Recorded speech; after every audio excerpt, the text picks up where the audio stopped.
Welcome back to History vs. Hollywood. For our final episode in this series, we tackle a film that stands as one of cinema's most profound and harrowing portrayals of history, Steven Spielberg's 1993 masterpiece, Schindler's List. Schindler's List tells the extraordinary true story of Oskar Schindler, a German industrialist who saved over 1,000 Jews from the Holocaust by employing them in his factories.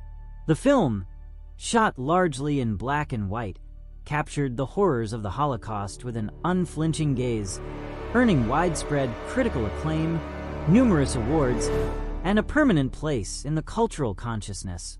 But when addressing an event of such immense historical weight, the question of accuracy becomes even more crucial. From the outset, it's vital to state that Schindler's List is overwhelmingly faithful to the historical record in its depiction of the Holocaust itself. The film vividly portrays the systematic dehumanization, persecution, and murder of Jews by the Nazi regime. The scenes depicting the liquidation of the Krakow ghetto, the horrors of Plaszow concentration camp, and the sheer brutality of Amman Goeth are meticulously researched and devastatingly effective. They stand as a powerful testament to the atrocities committed.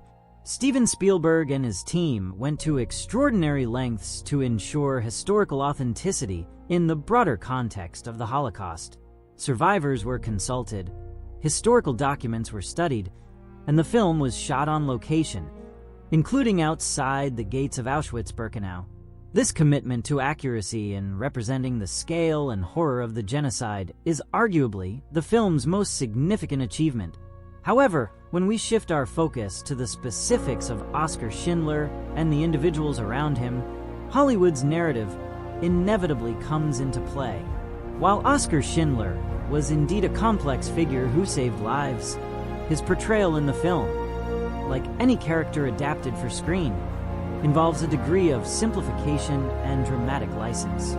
Schindler's motivations, for example, are presented in the film as a gradual awakening to the horrors around him, a transformation from war profiteer to humanitarian.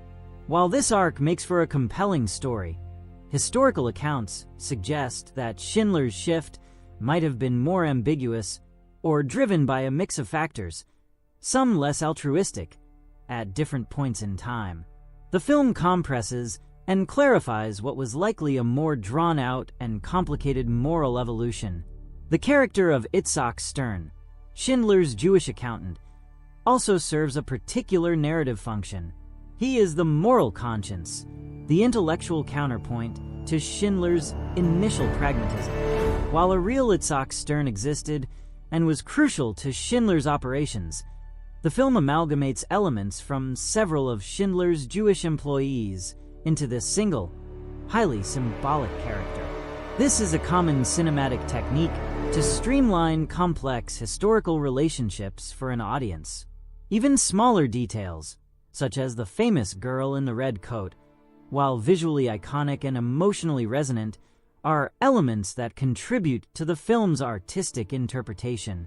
The color red in a black and white film serves as a powerful symbol of lost innocence and a poignant reminder of the individual lives extinguished. Ultimately, when discussing Schindler's List, it's essential to understand its purpose. It was not intended as a dry historical documentary. It was and is a dramatic narrative designed to bear witness to the Holocaust, to personalize its unfathomable scale, and to commemorate the lives saved and lost. Its power lies in its ability to evoke empathy and ensure that this horrific chapter of human history is never forgotten. The minor factual deviations or dramatic compressions do not undermine the film's core historical truth that the Holocaust happened, that it was an atrocity, and that individuals, even deeply flawed ones like Oskar Schindler, could make choices that defied the overwhelming evil of the time. So, is Schindler's List entirely accurate? No, not in every minute detail of its dramatization.